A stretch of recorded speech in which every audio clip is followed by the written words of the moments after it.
2024 ел һөҙөмтәләре буенча Башҡортостанда үҙ мәшғүллек программа буенча теркәлгәндәр һаны 41% артҡан.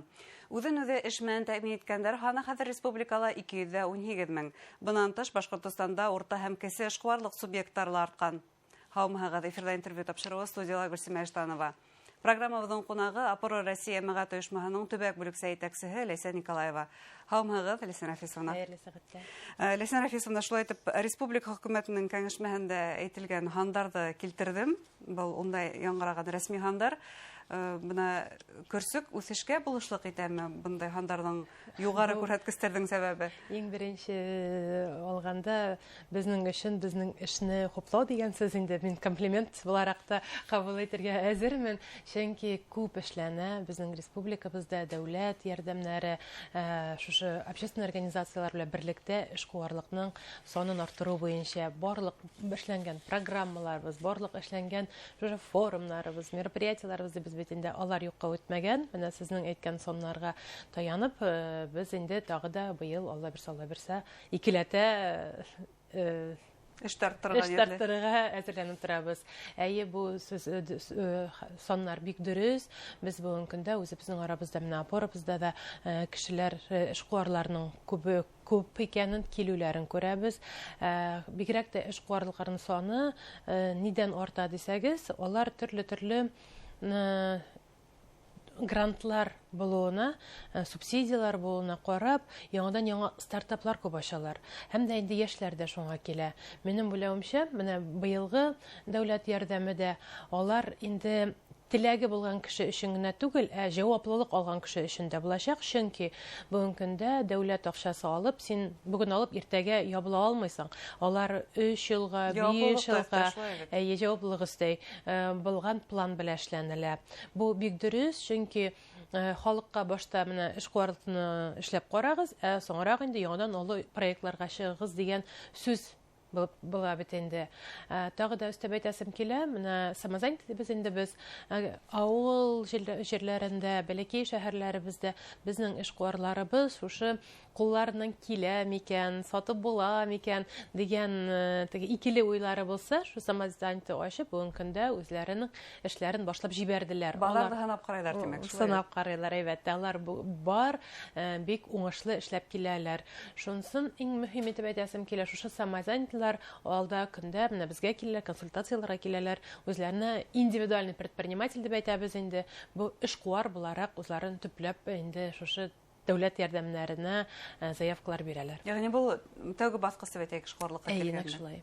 Бына уларҙың һанауының артыуын ҡайһы бер аналитик матбуғат саралары курьерлыҡ хеҙмәтенең киң таралыуы менән Ансы да бар, әлбәттә, курьерлык бөтендә безнең яңа эш дип әйтәйек. Бүгенге көндә саны артып тора, шушы заказлар эшләгәннәрнең. Һәм инде бигерәк күп кенә менә маркетплейслар эшләп килә бит инде. Ул безнең маркетплейсларыбызда сату, әлбәттә, шушы эшҡыуарлыҡны арттыра. Һәр кеше, минем беләүемчә, һәр бер авылда хәзер инде шәһәрдә генә түгел, шушы маркетплейсларның ноҡталары бар бит инде. Һәм дә шуны әйтәсем килә, бүгенге көндә мораторийлар булса да, тикшерү буйынса, әммә ләкин реклама, социаль шелтләрдә реклама бирү, ул тикшерелә. Шуңа бүгенге көндә син бизәп, шәш буяп, теш эшләп кенә утырсаң иде, моңынча рекламаны социаль шелтләрдә бирсәң, хәзерге көндә бу контрольгә алынды бит инде. Һәр бер рекламага үзенең номерын бирәләр, һәм инде ул эшҡыуарлыҡны алып барырға тейеш. Әгәр дә синең әлдә инде самозанятый эшҡыуар булмасаң, син рекламада бирәлмәйсең.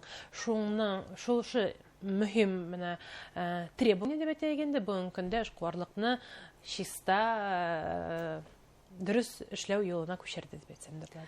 Ғөмүмән, яңыраҡ республика башлығы Ради Хабиров ауыл йәштәре менән сорашҡайны һәм унда ҡайбер ҡыҙыҡ ҡына фекерҙәр яңғыраны. Шул иҫәптән эшҡыуарлыҡҡа бына 90-сы йылдарҙа мөнәсәбәт ҡыҙыҡ ине.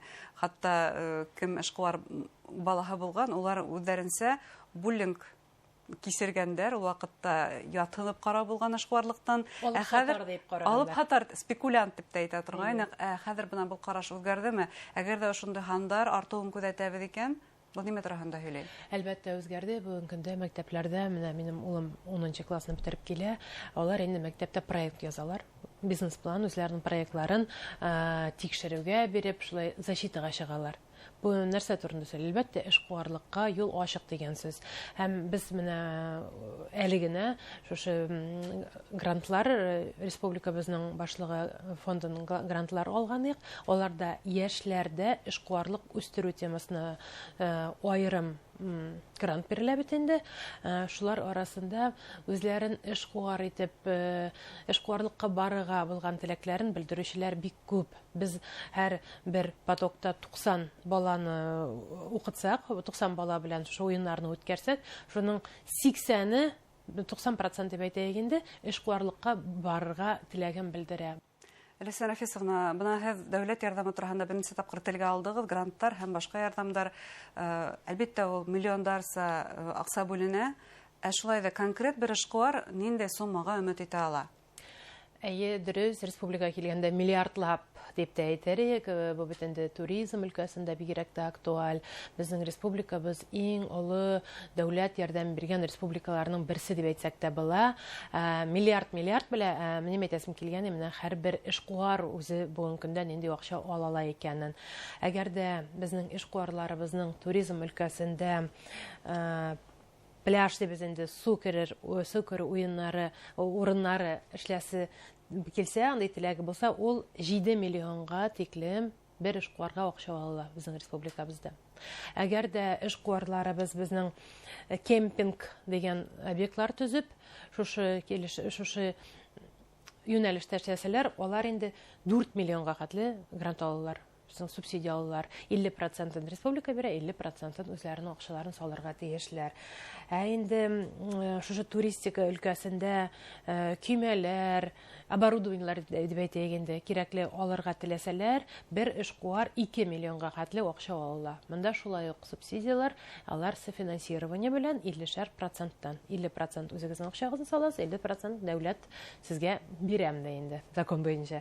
Һәм шуның тагы бар, бу доступная среда, дип әйтәбез инде русча әйткәндә, туристическая доступная среда, аңа 3 миллионга тиклем безнең эшкуарларыбыз дәүләттән акча алалар. Бу шулай ук 50%. Шулай ук 50% һәр вакыт эшкуар үзенең эшен күрсәтә, үзенең акчасын, 50%-ны безнең дәүләт бирә. Әлбәттә, бу суммаларны алу еңел булмаһа ла, ул ярдәм эшкуарга, шулай бит. Алай дөрестә инде җиңел миллионнан акча алу, аның сыйфаты да булмый бит инде, аның кирәге дә. Әмма яуаплылык та бар бит әле. Бу инде төрле тикшерү эшләре һәм башкалары, буны һәр мораторий турында әйткәнегез, мораторий каламы әле? Мораторийлар әле кала, әмма ләкин безнең менә высокий риск дибез инде эшкуарлык, высокий риск булган эшкуарларыбыз, алар мораторийдан азат ителә. Бу әлбәттә дөрес тә, анда безнең балаларыбыз, үзебезнең здоровье белән әйтәбез инде, бәйле булган шул юнәлештә эшләгән эшкуарларыбыз, алар тикшерелә. Бүгенге көндә прокуратураның сайтына кереп, һәркем үзенең нинди плановый проверка бармы, юкмы икән карый ала. Әлисә Рафисовна, бына республика икътисадына эшкуарлыктың индергән өлеше ул яңлышмаһам 4% тирәһе. Бына бу күрһәткес, ул дөйем алганда, Россиянең башка төбәкләре белән сагыштырганда, ул нинди хан ул? Бу минем уйлавымча әле үсә торган сан беренчедән, икенчедән килгәндә без бит инде дәүләткә кергән акчаны бер яктан шутласак, икенче яктан шушы эшкуарлыкта эшләгән халык, эшләгән эшчеләрне алсак, әлбәттә бу бик яхшы сан дип әйтәсем килә. Безнең эшкуарлыктан гына, эшкуарлыкның саны гына артмый, эшкуарлыкта эшләгән кешеләрнең дә саны арта. Бу һәрбер кешегә бирелгән эш урыны, түләнгән акча, әлбәттә инде яшьләргә бигрәк тә бүгенге көндә эшкуарлык, яшь эшкуарлар үзләренә яшьләрне, опыты булмаган яшьләрне эшкә алалар. Бу бик яхшы сан. Әмма ләкин үстерергә кирәк дип уйлыйм. Үсеш бар, шулай бит. Һәм үсеш юнәлешләре бар дип уйлыйбыз. Үсеш юнәлешләре бар дип әйтәйек. Уларның береһе ул республиканың башка илләр менән Достарсы мөнәсәбәттәрдә булган илдәр менән бәйләнеше, буны ошо юнәлештә нигә әйтергә? Әлбәттә, импорт, экспорт дигән сүзләр, алар безгә чит сүзләр түгел. Бүген көндә бик актив эшләйбез. Казакъстан, Үзбәкстан якларына үзебезнең товарларны чыгарабыз бит инде. Кытай якларыннан төрле продукция кертсәк тә, без үзебез монда переработка эшләйбез дип әйтәйек инде яңадан җыеп, аларны Рәсәйгә, үзебезнең республикабызга кирәкле ясап сатабыз бүген көндә. Һәм бик актив кына гарәп илләре белән актив эшләй башладык. Март аенда улай берсе делегациябездә барырга тора. Шуңа бу экспортка эшләсе килгән эшкуарларыбызның бөтен возможностьлары да бар. Аларга да сертификатлар, аларның товарларына сертификат бирү бушлай. Ул программа эшләп килә бүген көндә. Шуңа белсеннәр, эшкуарларыбыз әгәр дә үзләре чыгарган товар булса, аларга сертификат бирү бушлай булачак. Һәм бик актив әйтеп китәсем килә, без хәләл продукциясын да җитештерәбез бит инде. Хәзер хәләл продукциясе ул ашау эчү генә түгел, әлбәттә кигән, теккән киемнәр дә хәләл сертификатына ия була ала. Шуңа әгәр бигрәк тә мөселман илләренә шушы сертификатны алып, эшкуарларыбыз үзләренең продукциясын чыгаралар. Был инде күрһәтелгән хезмәттәргә дә кагыла. Хәләл сертификаты хәзер. Әлбәттә. Ләсән Рафисовна, тагы нинди ярдәм саралары турында, барлыгы турында нисек белергә, бу яһәттән аңлату эшләре мөгаен алып барылалар? Әлбәттә, иң мөһиме, иң актуаль, модага кергән дип әйтсәк тә буладыр инде, ул креатив индустрия буенча бизнес бит инде бүген көндә бик эшләп килә, актуаль. Хәзер инде законы да чыкты, нинди эш төрләре бүген көндә креатив индустрияга керә, алар бар. Telegram каналларда, сайтка әлбәттә бу мәгълүматны куйдык. Теләкләре булса, сораулары булса, безгә мөрәҗәгать итсеннәр. Менә бигрәк тә республикабызда креативга кермәгән, үзенең кулы белән эшләнгән кеше эшкуарлык юктыр да. Теләге булса, төрле төбәкне кертеп була. Шуңа дөрес итеп документларын оформлай итеп, дөрес юлдан креатив индустрияга керәбез дигән кешегә кереп була. Бик олы список.